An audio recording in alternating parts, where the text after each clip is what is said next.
형님, 저게 뭡니까? 사람 아닙니까? 손대지 마라. 딱 봐도 귀한 집 아씨 같은데 우리 같은 천한 놈들이 엮였다간 뼈도 못 추린다. 세상 끝 외딴 섬에 숨어 살던 거친 산의 세 명, 그리고 파도에 떠밀려온 요령의 여인. 누가 봐도 비극으로 끝날 것만 같은 이 위험한 만남이 조선 팔도를 뒤흔든 기적의 시작이 될 줄 누가 알았겠습니까? 가진 것 하나 없는 빈털터리 아씨는 어떻게 이 사내들을 꼼짝 못하게 만들었을까요?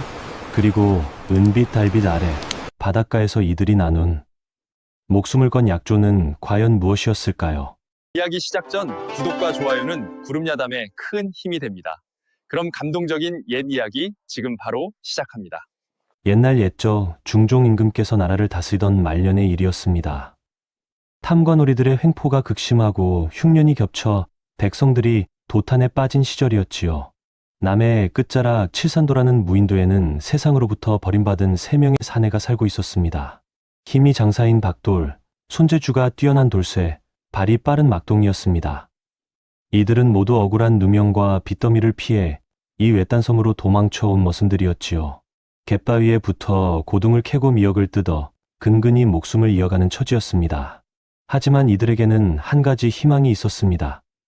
언젠가는 떳떳하게 육지로 돌아가겠다. 세 사내는 매일 아침 바다를 바라보며 이 말을 되뇌었습니다. 파도 소리만이 대답할 뿐이었지만 그들은 포기하지 않았습니다. 서로를 의지하며 하루하루를 버텨냈지요. 박돌은 본래 한양 근처 양반댁 머슴이었습니다. 주인 도련님이 노름에 빠져 지은 어마어마한 빚을 박돌에게 뒤집어 씌우고는 관아에 고발했지요.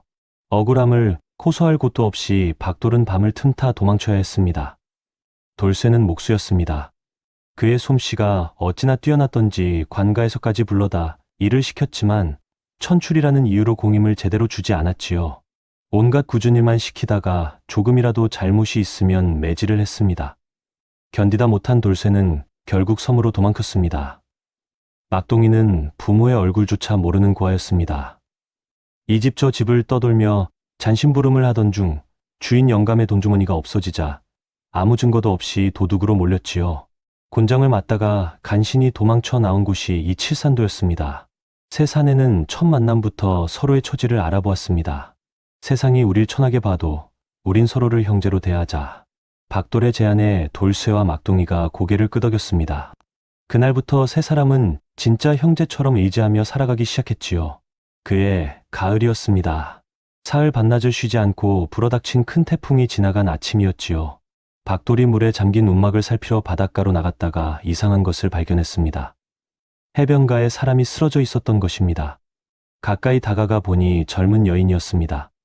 찢어진 옷이었지만 한눈에 봐도 귀한 비단이었고 손은 곱디곱기가 한 번도 일을 해본 적이 없어 보였지요. 이보게들, 여기 사람이 있네. 박돌의 외침에 돌쇠와 막동이가 달려왔습니다. 세 사람은 여인을 조심스럽게 들어 올려 움막으로 옮겼지요. 살아는 있었지만 정신은 혼미한 상태였습니다. 어찌하면 좋겠나? 돌쇠가 당황하여 물었습니다. 세 사람 모두 귀한 집 주수를 본 적이 없었기에 쩔쩔맬 수밖에 없었지요. 일단 따뜻하게 해드려야 하지 않겠나. 박돌이 말했습니다. 막동이는 불을 지피고 돌쇠는 미음을 쑤었습니다. 박돌은 서둘러 바람막이가 될 새 움막을 지었지요. 세 사내는 정성껏 여인을 간호하기 시작했습니다. 사흘째 되던 날 아침이었습니다. 여인이 희미하게 눈을 떴습니다.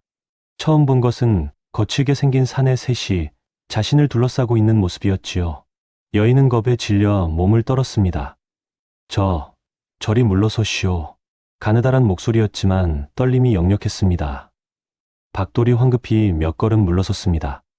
돌쇠와 막동이도 뒤따라 물러났지요. 아씨, 저희는 아씨를 해칠 생각이 추호도 없사옵니다. 박돌이 공손하게 말했습니다. 다만 바닷가에 쓰러져 계신 것을 발견하여 이리 모셔왔을 뿐이옵니다. 그저 살려드리고 싶을 뿐이옵니다. 여인은 세 사람의 눈빛을 살폈습니다. 거칠게 생긴 얼굴이었지만 눈빛만큼은 순박했지요. 조금씩 긴장이 풀리는 것 같았습니다. 여기가 어디냐?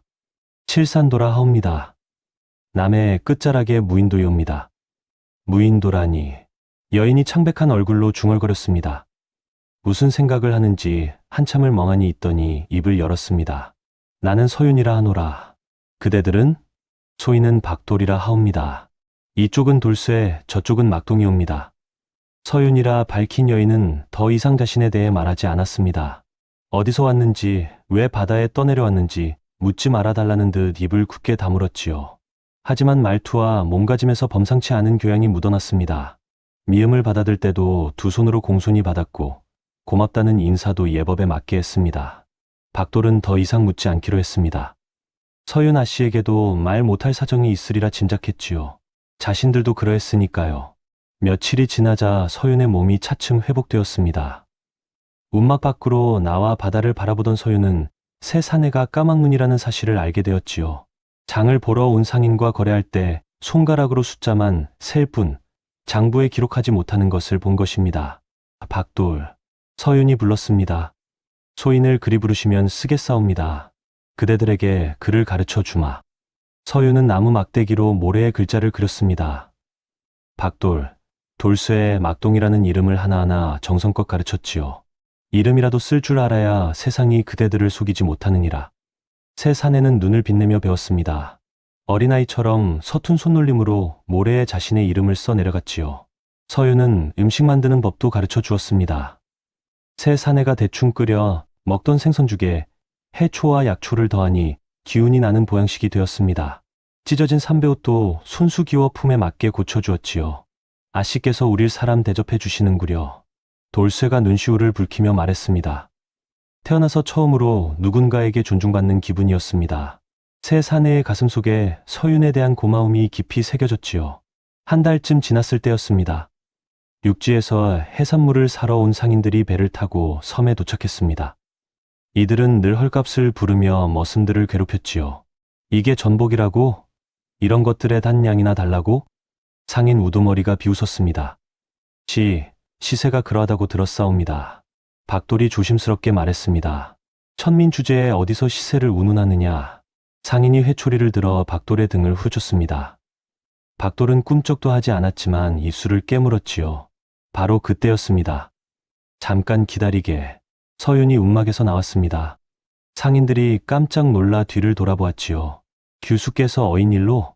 그대들이 부르는 값이 옳지 않네. 서윤이 차분하게 말했습니다. 한양 종로 시전의 전복 시세는 한 근에 8냥이라네. 여기서 한양까지 나르는 수고를 생각하면 단량은 오히려 싼 값이지. 상인들이 말문이 막혔습니다. 규수의 입에서 정확한 시세가 나올 줄은 몰랐던 것입니다.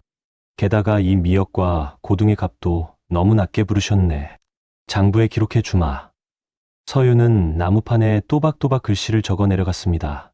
물건 이름과 수양, 그리고 정확한 값을 하나하나 기록했지요. 상인들은 어쩔 수 없이 제 값을 주고 물건을 가져갔습니다. 아씨 덕분에 처음으로 정당한 돈을 받았사옵니다. 돌쇠가 받은 엽전을 보며 눈물을 글썽였습니다. 평생 속아 살았던 삶이 떠올랐던 것이지요. 새 사내는 서윤을 더욱 깊이 존경하게 되었습니다. 그해 겨울이 다가오던 어느 날 밤이었습니다. 달도 없는 칠흑 같은 밤에 낯선 배 한 척이 섬에 닿았습니다. 외구의 잔당 5명이 배에서 내렸지요. 이들은 관군의 추격을 피해 숨을 곳을 찾아 헤매다 칠산도를 발견한 것입니다. 막동이가 그들의 인기척을 가장 먼저 알아챘습니다. 형님들, 이상한 자들이 섬에 올라왔습니다. 박돌이 몽둥이를 들고 나갔습니다. 하지만 상대는 5이었고 모두 칼을 차고 있었지요. 박돌은 힘이 세지만 칼을 든 5명을 혼자 당해낼 수는 없었습니다. 물러서거라. 이 섬은 이제 우리 것이다. 외구 우두머리가 칼을 빼들며 위협했습니다. 새 사내가 어찌할 바를 모르고 있을 때 서윤이 침착하게 나섰습니다. 박돌, 잠깐 물러나거라. 서윤은 재빨리 주변 지형을 살폈습니다. 오랜 세월 병서를 읽으며 익힌 전략이 머릿속에 떠올랐지요. 듣거라. 박돌은 저 언덕 위 큰 바위를 굴려 길목을 막아라.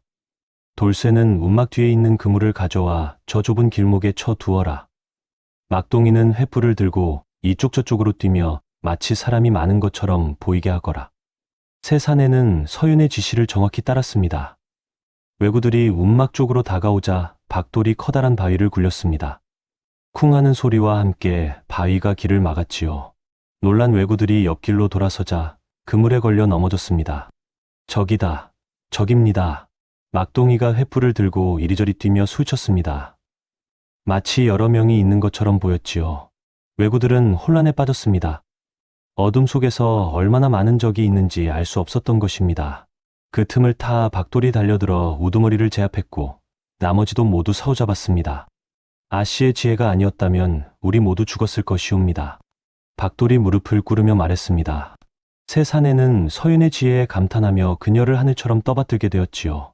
왜구를 물리친 후 며칠이 지난 어느 저녁이었습니다. 네 사람은 화롯불 앞에 둘러앉아 구운 생선을 나누어 먹고 있었습니다.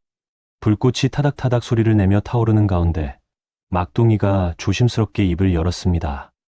아씨, 왜 그러느냐, 막동이? 소인이 감히 여쭙기 송구스럽사오나 아씨께서는 어찌 그리 많은 것을 아십니까?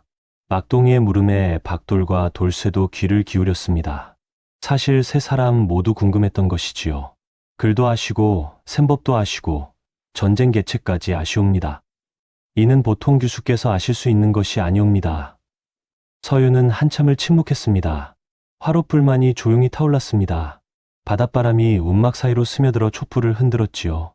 긴 침묵 끝에 서윤의 눈에서 눈물이 흘러내렸습니다. 나는 말이야. 서윤의 목소리가 떨렸습니다. 감히 말할 수 없는 큰 죄를 지은 집안의 딸이네. 아씨, 박돌이 다급히 말했습니다. 말씀하시기 어려우시다면 아니하셔도 되옵니다. 저희는 아씨의 과거가 어찌 되었든 아씨께서 저희를 사람답게 대해 주신 것만으로도 충분하옵니다. 그러하옵니다. 돌쇠와 막동이도 고개를 끄덕였습니다. 새 사내는 더 이상 묻지 않았습니다. 그저 서윤의 곁을 지킬 뿐이었지요. 서윤은 세 사람의 따뜻한 마음에 더욱 눈물을 흘렸습니다. 평생 천대받으며 살아온 머슴들이 자신의 아픔을 헤아려 주는 것이 고마웠던 것입니다. 그날 밤 서윤은 마음속 깊이 결심했습니다. 언젠가는 진실을 말하리라고 말이지요. 그로부터 보름쯤 지난 어느 달 밝은 밤이었습니다. 서윤이 새 사내를 바닷가로 불렀습니다. 은빛 달빛이 잔잔한 바다 위에 길게 누워 있었지요. 오늘은 꼭 말해야 할 것이 있어 이리 불렀네. 서윤의 목소리는 단호했지만 떨림이 있었습니다. 나는 서상현 정승의 무남동녀 아내. 새 사내가 깜짝 놀라 서로를 바라보았습니다. 서상현이라면 조정에서도 청렴결백하기로 유명했던 대신이 아니었습니까? 아버님은 나라를 바르게 다스리고자 힘쓰셨네. 하지만 간신 홍익환이 권력을 탐하여 아버님을 모함했지. 서윤의 목소리가 떨렸습니다. 홍익환은 아버님께서 역모를 꾸민다는 거짓 증거를 만들어 임금께 고했네. 아버님은 하루아침에 역적이 되어 유백일에 오르셨고 그곳에서 돌아가셨지. 그럴 수가.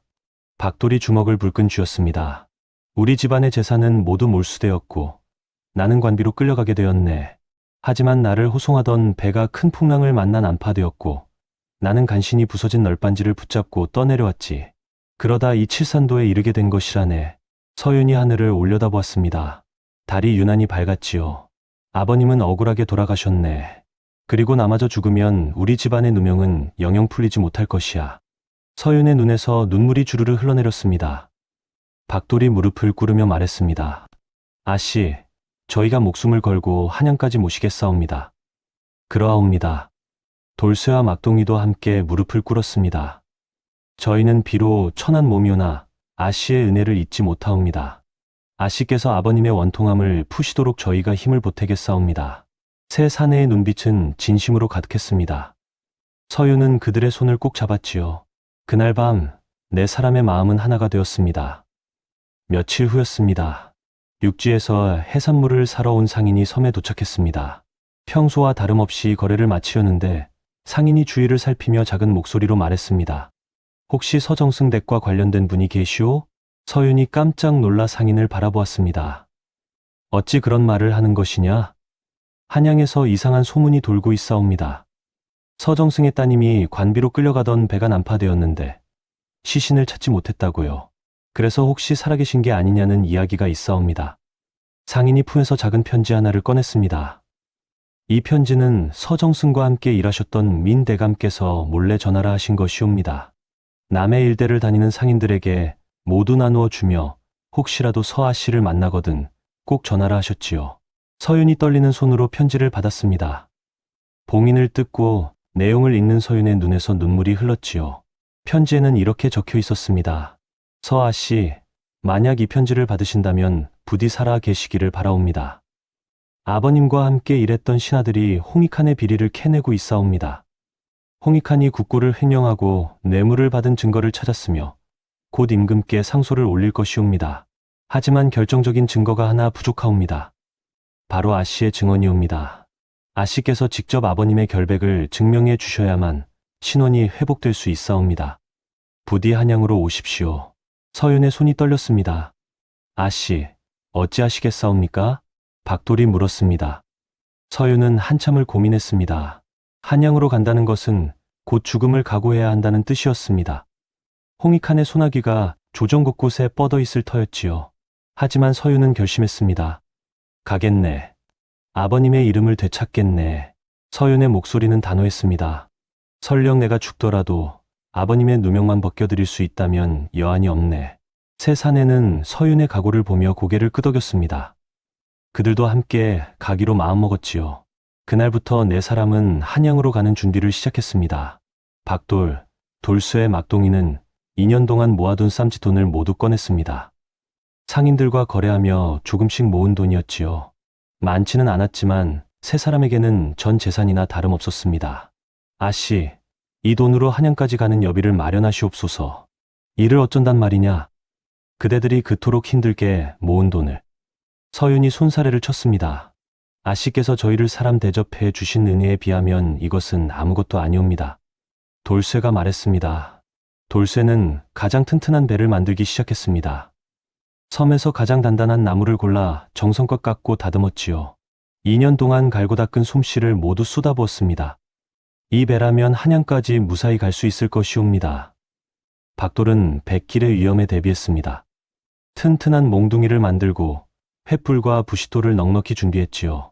만약 해적이나 도적을 만나면 목숨을 걸고 서윤을 지키겠다고 다짐했습니다. 막동이는 육지로 오가는 상인들에게 물어 한양까지 가는 최단 항로를 알아냈습니다. 이 길로 가면 사흘이면 한양 근처에 닿을 수 있다 하옵니다. 막동이가 모래에 그린 지도를 보며 설명했습니다. 준비를 하는 동안 서윤은 세 사람을 물끄러미 바라보았습니다. 저 사람들은 왜 이토록 자신을 위해 헌신하는 걸까요? 세상이 천하계의 본머슴들이 양반 유수인 자신보다 더 고귀한 마음을 지녔다는 것을 깨달았습니다. 고맙네. 정말 고맙네. 서윤의 눈에서 눈물이 흘렀습니다. 아씨, 우시면 아니 되옵니다. 우리는 꼭 성공할 것이옵니다. 박돌이 말했습니다. 하지만 그의 눈에도 눈물이 맺혔지요. 이번 여정이 얼마나 위험한지 모두가 알고 있었습니다. 모든 준비가 끝났습니다. 출발은 다음 날 새벽으로 정해졌습니다. 네 사람은 마지막 밤을 칠산도에서 함께 보냈지요. 출발 전날 밤이었습니다. 네 사람은 화롯불 앞에 둘러앉아 말없이 시간을 보냈습니다. 떠나고 나면 다시는 이 섬에 돌아오지 못할지도 몰랐지요. 서윤이 품에서 작은 주머니를 꺼냈습니다. 그 안에는 아름다운 옷가락지가 들어 있었습니다. 달빛을 받아 은은하게 빛나는 옥이었지요. 이것을 주고 싶구나. 서윤이 옷가락지를 세 사람 앞에 내놓았습니다. 이것은 우리 집안의 증표라네. 대대로 내려오던 것이지. 만약 내가 돌아오지 못하더라도 이것을 지니고 있으면 언젠가 누군가 그대들을 도울 것이네. 아씨, 그런 귀한 것을. 박돌이 손사래를 쳤습니다. 받거라. 이것은 내 마음이네. 서윤이 옷가락지를 박돌의 손에 꼭 쥐어주었습니다. 박돌이 고개를 저었습니다. 아씨, 꼭 살아 돌아오셔야 하옵니다. 저희가 기다리고 있겠사옵니다. 그러하옵니다. 돌쇠와 막동이도 입을 모았습니다. 저희는 이 섬에서 아씨를 기다리겠사옵니다. 아씨께서 아버님의 누명을 벗기고 돌아오시는 그날까지 말이옵니다. 서윤은 더 이상 눈물을 참을 수 없었습니다. 세 사람의 품에 안겨 한참을 울었지요. 고맙네. 정말 고맙네. 그대들을 만난 것이 내 평생 가장 큰 복이었네. 밤은 깊어갔습니다. 새벽 일찍 출발해야 했기에 네 사람은 잠자리에 들었지만 아무도 잠들지 못했습니다. 각자의 자리에서 뜬 눈으로 밤을 지새웠지요. 동이 트기 시작했습니다. 네 사람은 배에 올랐습니다. 돌쇠가 만든 튼튼한 배는 잔잔한 바다 위에 든든하게 떠 있었지요. 그럼 다녀오겠네. 서윤이 마지막으로 칠산도를 바라보았습니다. 2년을 살았던 섬이었습니다. 처음에는 죽고 싶을 만큼 절망스러웠지만 이제는 가장 따뜻한 기억이 담긴 곳이 되었지요. 박돌이 노를 젓기 시작했습니다. 배는 천천히 섬을 떠나 망망대해로 나아갔습니다. 칠산도는 점점 작아져 갔지요. 한양으로 가는 뱃길은 순탄하지 않았습니다. 출발한 지 이틀째 되던 날 오후였습니다. 하늘이 갑자기 어두워지더니 먹구름이 몰려왔지요. 바람이 세차게 불기 시작했고 파도가 높이 일어났습니다. 풍랑이 옵니다. 막동이가 소리쳤습니다. 배가 크게 흔들렸습니다. 파도가 갑판을 덮쳤고 배 안으로 물이 들어오기 시작했지요. 돌쇠, 돛을 내려라. 박돌이 소리쳤습니다. 돌쇠가 필사적으로 돛줄을 붙잡았지만 바람이 너무 강했습니다. 돛이 찢어질 듯 펄럭였지요. 아씨, 배 안으로 들어가시옵소서. 막동이가 서윤을 배 안으로 밀어 넣으려 했습니다. 하지만 서윤은 고개를 저었습니다. 아니네, 나도 도와야지. 서윤이 침착하게 주변을 살폈습니다. 바다를 보니 저 멀리 작은 섬 하나가 보였지요. 저 섬 뒤로 돌아가면 바람을 피할 수 있네. 서윤이 방향을 가리키며 소리쳤습니다. 박돌이 있는 힘을 다해 노를 저었습니다. 돌쇠와 막동이도 함께 노를 잡았지요. 파도에 밀려 배가 이리저리 흔들렸지만 네 사람은 포기하지 않았습니다. 한참을 싸우던 노를 젓고 나서야 간신히 섬 뒤편에 도착했습니다. 서윤의 말대로 섬이 바람을 막아주었지요. 파도도 한결 잔잔해졌습니다. 살았네, 살았어. 막동이가 주저앉으며 말했습니다. 하지만 기쁨도 잠시 배를 살펴보니 심각하게 손상되어 있었습니다.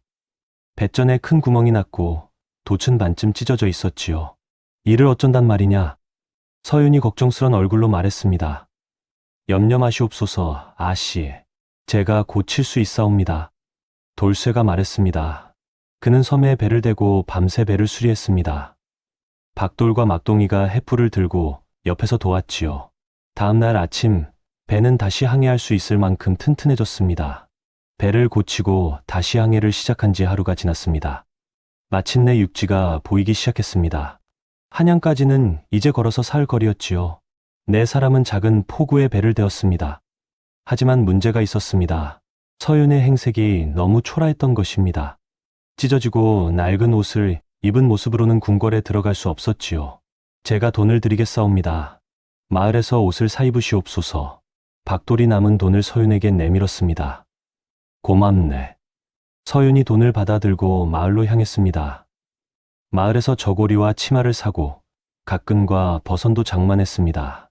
비록 비단은 아니었지만 깨끗한 무명이었지요. 머리도 단정히 빗고 붉은 댕기로 묶었습니다. 이제 좀 아시다우시옵니다. 막동이가 말했습니다. 준비를 마치고 한양으로 출발하려는데 서윤이 세 사람을 돌아보았습니다. 여기서 헤어지세. 아씨, 무슨 말씀이십니까? 박돌이 깜짝 놀라 물었습니다. 그대들이 나를 따라오면 위험하네. 홍익한의 졸개들이 나를 노리고 있을 것이야. 여기서 헤어지는 것이 그대들을 위해서도 좋네. 아니, 되옵니다. 박돌이 단호하게 말했습니다. 저희가 어찌 아씨를 혼자 보낼 수 있겠사옵니까? 아씨께서 위험에 빠지실 때 저희가 어찌 편히 섬으로 돌아갈 수 있겠사옵니까? 그러하옵니다. 돌쇠와 막동이도 고개를 끄덕였습니다. 끝까지 모시겠사옵니다. 이것이 저희의 마음이옵니다. 서윤은 더 이상 말리지 않았습니다. 세 사람의 결심을 꺾을 수 없다는 것을 알았지요. 고맙네. 그럼 함께 가도록 하세. 네 사람은 다시 한양을 향해 걸음을 옮겼습니다. 험한 산길을 넘고 강을 건너며 나아갔지요. 밤에는 노숙을 하고 낮에는 쉬지 않고 걸었습니다. 사흘째 되던 날 저녁 마침내 한양 도성이 눈앞에 나타났습니다. 한양 근처 한 주막에서 하룻밤을 묵기로 했습니다. 하지만 주막 주인이 이상한 눈초리로 서윤을 바라보았습니다. 손님, 혹시 서정승 댁따님이 아니신지요? 주인의 물음에 서윤이 깜짝 놀랐습니다. 어찌 그리 생각하는 것이냐? 요즘 한양에 방이 붙었사옵니다. 서정승 댁따님을 잡아오는 자에게 큰 상금을 주겠다는 방이옵니다. 서윤의 얼굴이 창백해졌습니다. 홍익한이 벌써 손을 쓴 것이었지요. 나는 아니네. 서윤이 애써 태연한 척 말했습니다. 하지만 주인은 의심을 거두지 않았습니다. 네 사람이 방에 들어간 후 주인은 몰래 관아에 알렸지요. 한밤중이었습니다. 주막 밖에서 말발굽 소리가 들려왔습니다. 홍익한의 졸개들이 몰려온 것입니다. 역적의 딸이 살아 돌아왔다. 저 안에 있다. 잡아라. 문이 요란하게 열렸습니다. 칼을 든 사내들이 우르르 들이닥쳤지요. 아씨, 어서 도망가시옵소서. 박돌이 몽둥이를 들고 앞을 막아섰습니다. 돌쇠와 막동이도 함께 졸개들을 막았지요. 빨리 가시옵소서. 저희는 괜찮사옵니다. 막동이가 소리쳤습니다. 서윤은 망설였습니다. 이들을 버리고 갈 수 없었지요. 하지만 박돌이 다시 외쳤습니다. 아씨, 아버님의 누명을 벗기셔야 하지 않으십니까? 어서 가시옵소서. 서윤은 눈물을 흘리며 뒷문으로 달아났습니다. 박돌은 힘으로 졸개들을 밀어냈습니다. 돌쇠는 상을 들어 던지며 길을 막았고 막동이는 재빠르게 움직이며 졸개들을 교란시켰지요. 하지만 상대는 너무 많았습니다. 결국 세 사람은 모두 붙잡혀 매를 맞았습니다. 피가 흘렀지만 세 사람은 굴하지 않았습니다. 우린 아씨를 지켰소. 그것으로 충분하오. 박돌이 피 묻은 입으로 소쳤습니다. 졸개들은 세 사람을 포승줄로 묶어 한양 옥으로 끌고 갔습니다. 하지만 서윤은 이미 멀리 도망친 뒤였지요. 서윤은 밤새 달렸습니다. 궁궐까지 가야 했습니다. 임금께 직접 호소해야만 했지요. 동이 틀 무렵 서윤은 궁궐 앞에 도착했습니다. 궁궐 문을 지키는 군사들이 서윤을 막아섰습니다. 여기는 함부로 들어올 수 없는 곳이오. 소녀는 서상현 정승의 딸 서윤이옵니다. 전하께 직접 아뢰어야 할 일이 있사옵니다. 서윤이 큰 소리로 외쳤습니다. 군사들이 술렁거렸습니다. 서윤이라는 이름은 한양의 소문이 자자했지요. 잠시 기다리시오. 군사 하나가 안으로 들어가 아뢰었습니다. 잠시 후 민대감이 직접 나왔습니다. 아씨, 정말 아씨이십니까? 민대감의 눈에 눈물이 맺혔습니다. 그러하옵니다. 대감마님, 어서 들어오시오. 전하께서 기다리고 계십니다. 서윤은 민대감을 따라 궁궐 안으로 들어갔습니다.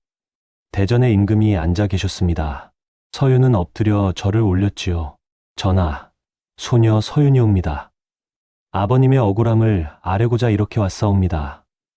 일어나거라. 그대의 이야기를 들어보마. 임금의 목소리가 따뜻했습니다.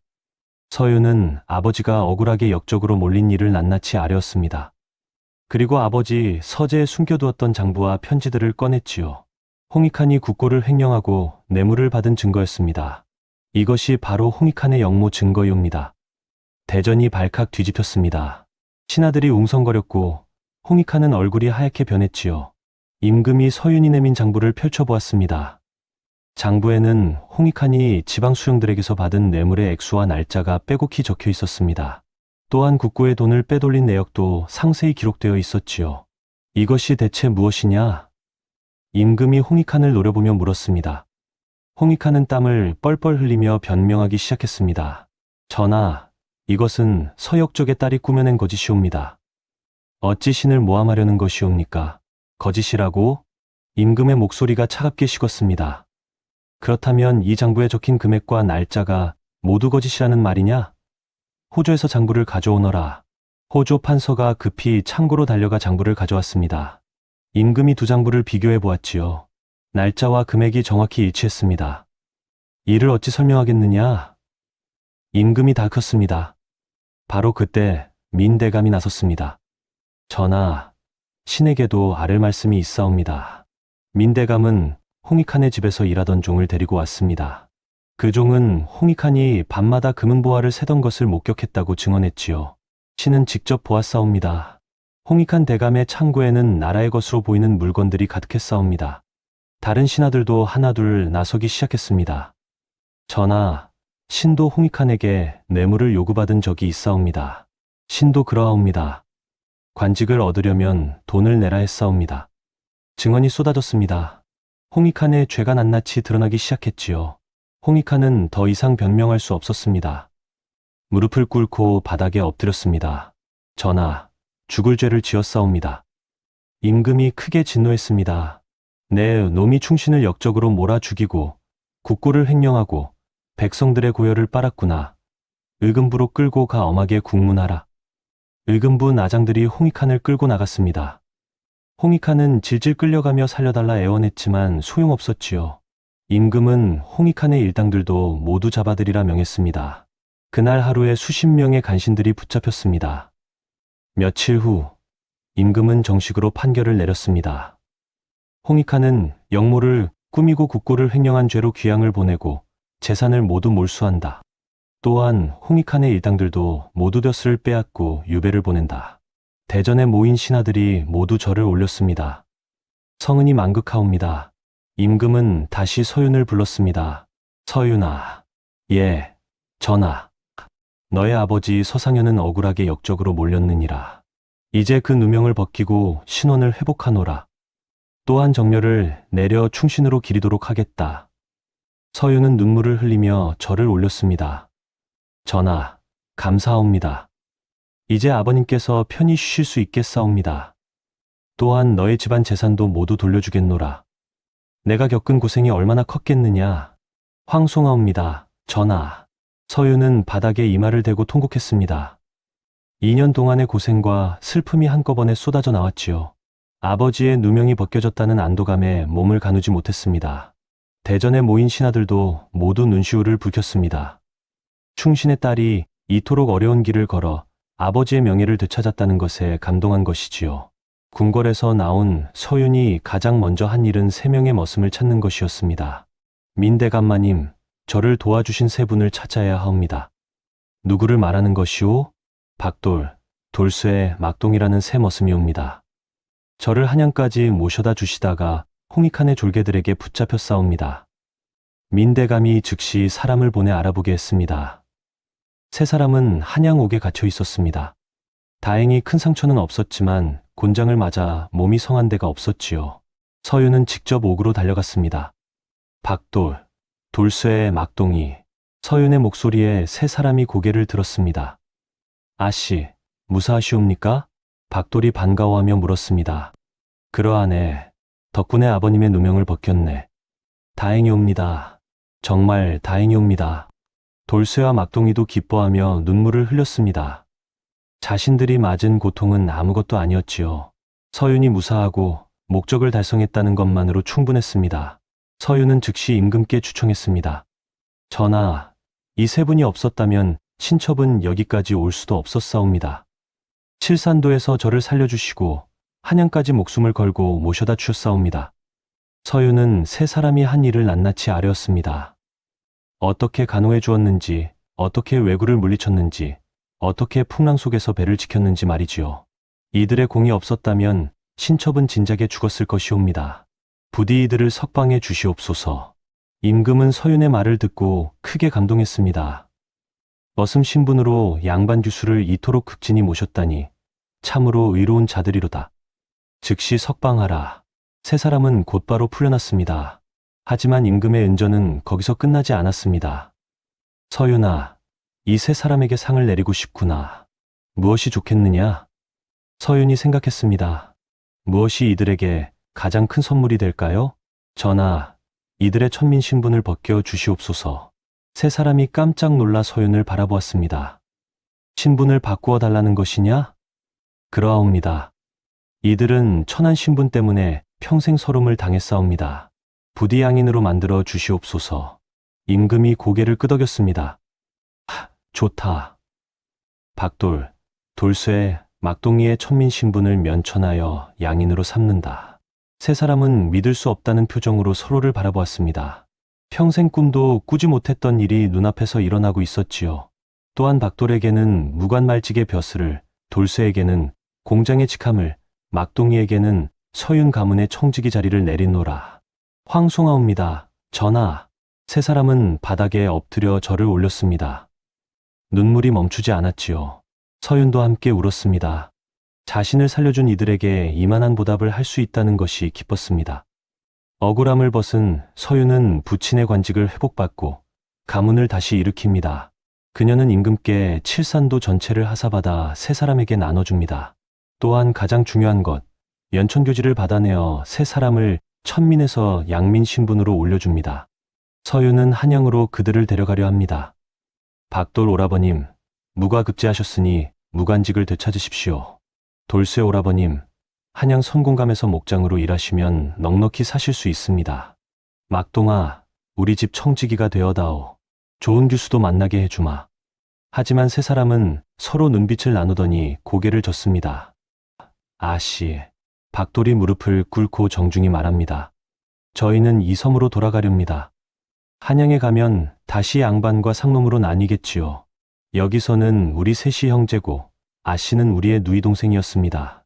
그 마음이 더 소중합니다. 돌쇠가 덧붙입니다.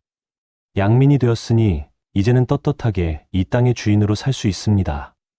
배를 만들고 밭을 일구고 자유롭게 사는 게 저희 소원입니다. 막동이가 환하게 웃으며 말합니다. 아씨, 가끔 놀러만 오세요. 박돌 형님이 맛난 전복죽 끓여드리고 돌쇠 형님이 예쁜 비녀 깎아드리고 저는 재미난 이야기 들려드릴게요. 서유는 눈물을 흘리며 웃습니다. 그럼 매년 보름마다 찾아오겠습니다. 여러분은 제게 목숨을 주신 은인이자 세상에서 가장 믿음직한 오라버니들입니다.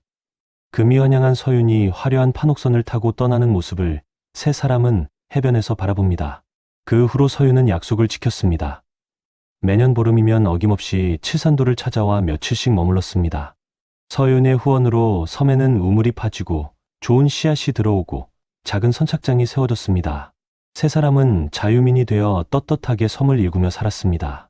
나중에는 육지에서 가난한 백성들이 찾아와 함께 살게 되었고 칠산도는 작지만 따뜻한 마을로 변해갔습니다. 그리고 남해 바닷가 사람들 사이에서는 지금도 이런 이야기가 전해집니다. 친분이 무슨 소용인가? 진정한 형제는 피가 아니라 마음으로 맺어지는 것. 진정한 귀함은 옷이 아니라 은혜를 아는 마음에 있는 것. 친분을 뛰어넘어 서로를 지켜준 네 사람의 의리. 그것이 바로 칠산도에 남은 가장 아름다운 보물이었습니다. 친분이 높고 낮음이 중요한 것이 아니라 어떤 마음으로 살아가느냐가 중요한 것이지요. 이야기가 감동적이었다면 좋아요와 구독을 눌러주세요. 그럼 더 재미있는 영상으로 찾아뵙겠습니다. 모두 행복한 하루 보내세요.